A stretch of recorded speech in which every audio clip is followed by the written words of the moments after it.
درود به شما دوستان عزیزم. امروز میخوام یه فید اینستاگرامی خفن رو براتون کار کنم که مطمئنم کلی کارتون رو ارتقا میده. بله درسته. اولین شونه‌ای که ما همیشه استفاده میکنیم شونه 10 میل برای ایجاد رنگ مشکی فید. میبینید که من با استفاده از پرتاب دست قسمت کنار رو به بالای سر وصل میکنم و بعد قسمت پشت سر رو میبینید که من دقیقاً روی استخوان سر کلیپر رو میذارم و بعد یه پرتاب به بالا.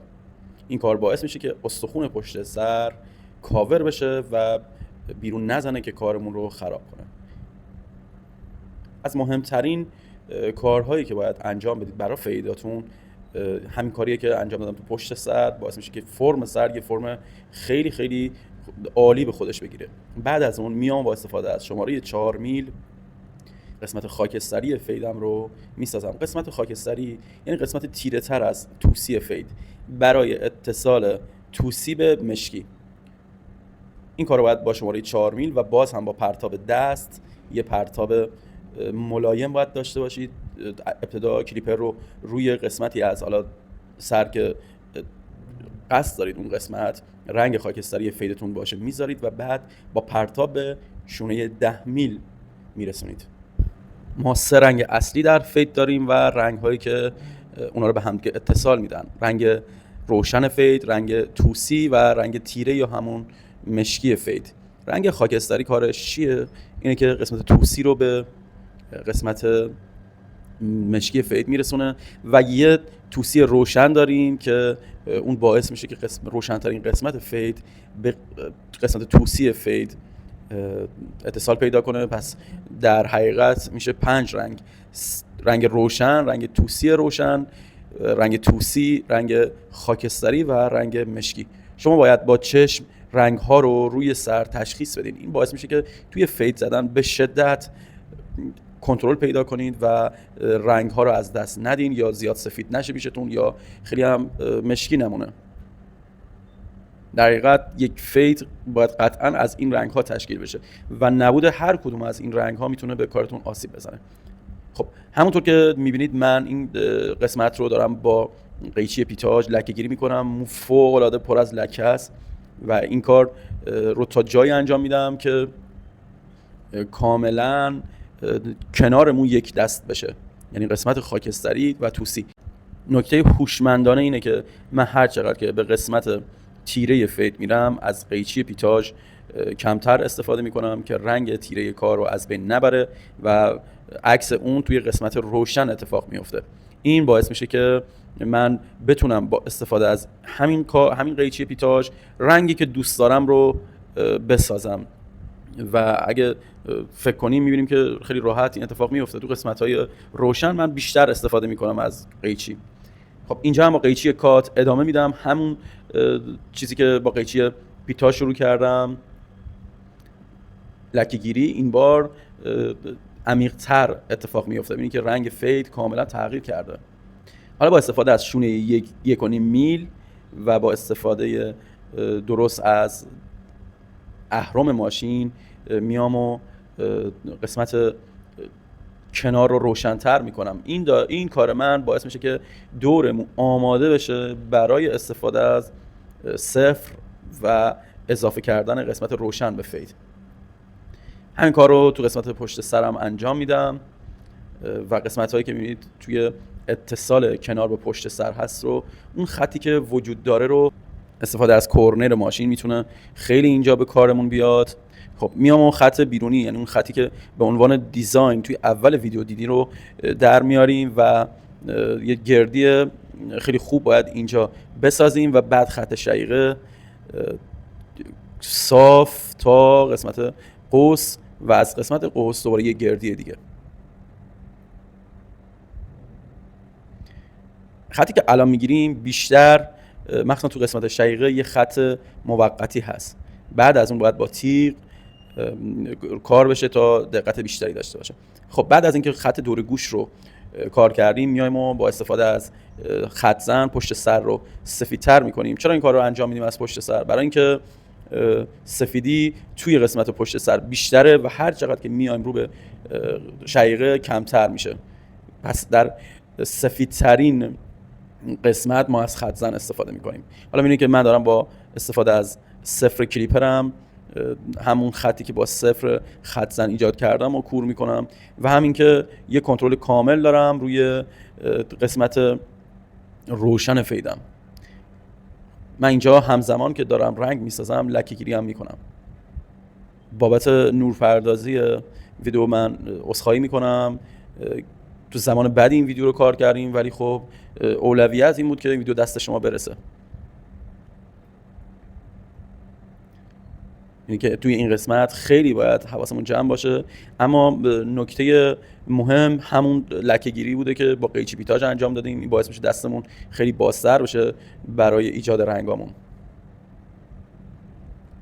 یعنی که من با استفاده از تیغه ماشین، یعنی من تیغه ماشین منظورم اینه که بدون استفاده از شونه دارم به قسمت‌هایی میرم که به نظر باعث میشه که خیلی سفید بشه، ولی اینجوری نیست. من همه چی تحت کنترلمه، چون کاملا رنگ فید رو میبینم و بعد کار میکنم.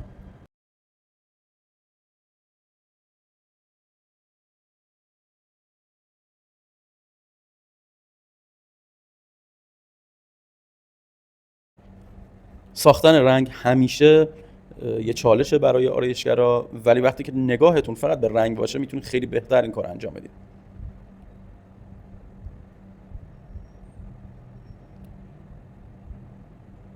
دلیل این که من توی این قسمت اومدم از صفر استفاده کردم این بوده که نمیخوام اتصالی بین قسمت بالای شقیقه و پایین شقیقه باشه.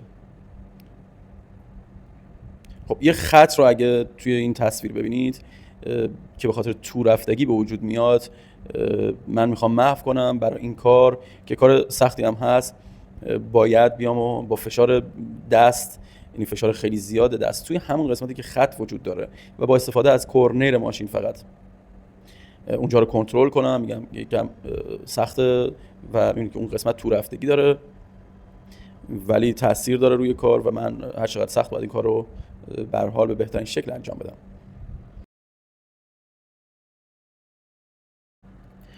دوستان در نظر داشته باشید یه فید زن خوب دو تا ویژگی خیلی مهم تو کارش داره. یک، دید درست به رنگ ها و دو، کنترل دستش. اینجا من توی همین قسمت میبینید که چندین بار حرکت میکنم ولی هیچ وقت بالاتر از اون حدی که میخوام نمیره. این دلیلش کنترل دست منه و باید با تمرین خیلی خیلی زیاد به این اندازه برسه و بعد میبینید که چه تأثیری روی فید زدنمون داره. اگه دوست داشتید تمرینای کنترل دست رو بدونید حتما تو کامنت ها برام بنویسید تا من بهتون کاملا توضیح بدم که باید چیکار کرد تا کنترل دستمون بالاتر بره. خب ادامه میدم. اینه که هنوزم اون قسمت کمی اون خط رو داره. من میام تو قسمت پشت سر. این ویدیو بیشتر برای دورمونه ولی خب من قسمت پشت سرم یه سری نکات هست باید بهتون بگم. همونطور که دیدی من اشاره کردم یه قسمتایی از مو ببینید که ریخته و باعث میشه که همون قسمت روشن بشه خیلی و این روشن شدن نتیجهش میشه لکه، یعنی کناراش همیشه لکه وجود داره. برای اینکه اینا رو کنترل کنی خب باید چیکار کرد؟ اولین کار اینه که ما باید دور تا دور همون قسمتایی که حالا به هر دلیلی تراکم کمی دارن رو با استفاده از کلیپر و فشار دست کار کنیم و باید جوری این کار رو انجام بدیم که کم کم رنگ کناره ها با رنگی که توی اون قسمت وجود داره یکی بشه. یعنی که من هنوز درگیر اون قسمتی هستم که تو رفتگی داره. این تو رفتگیه به خاطر اینکه فقط یه خط باعث میشه که خیلی خیلی بیشتر به چشم بیاد. حالا دوباره برمیگردم و با استفاده از قیچی پیتاژ قسمتی که دارید مشاهده میکنید رو هم لکه گیری میکنم و هم رنگش رو میسازم. ببینید که من دارم توی قسمتی کار میکنم که توسی به خاکستریه و بعد میرم و قسمت بالاتر که یه خط قابل مشاهده وجود داره اونجا رو دوباره تراکمش رو پایین میارم و این باعث میشه که اتصال من از قسمت خاکستری به قسمت مشکی یک حالت یک دستر داشته باشه. مثلا بازم عذرخواهی میکنم برای این موضوع ویدیو، هم خیلی تار میشه و همین که نور داره هر بار یه حالت دیگه به مو میده. ببینید که الان توی این قسمت انگار مثلا کلا یه دست سفید شده و به خاطر این بوده که نورپردازیمون خیلی ضعیف بوده و توی تایمی هم انجام شده که نباید انجام میشد. ولی ببینید اینجا واقعیت کار وقتی که ویدیو جلوتر میاد بیشتر به چشم میاد، ولی بازم میبینید که صورت خیلی تاریکه و این باعث شده که فید هم خیلی تاریک به نظر برسه. عذرخواهی منو پذیرا باشید، ولی موضوع مهم اینه که کارهایی که دارم اینجا انجام میدم رو ببینید. مثلا من اینجا دارم اون دیزاینی که میخوام مشکی تر بمونه، ببینید از قسمت کنار گوش تا قسمت خط ریش که من الان خطش هم میندازم، اینه که دارم توشو یک کمی خالی میکنم. این باعث میشه که اون هارمونی که میخوام خیلی جالب اتفاق بیفته. خب حالا میبینید که من میام و ببینید قسمت اون دیزاینم، قسمت پایین دیزاینم رو کار میکنم. اینه که اینا همه موقتی هن، فقط برای اینکه من بدونم دارم چی کار میکنم و کدوم قسمت دارم کار میکنم. خب دور گوش رو یه قوس خیلی کم میدم که از نظر خودم کار زیباتر میشه. خب همون قوس کم رو توی جلوی ریشم دارم. ظرافت توی این خطوط خیلی مهمه و من بعداً میام و کارو با تیغ خیلی بهتر جلو میبرم و میبینید که چقدر تأثیر داره. خب با استفاده از یه شونه 1.5 میل میام و ادامه میدم اون قسمتی که از دیزاین که گفتم میخوام یکم توش خالی باشه ولی خطای کنارش بمونه.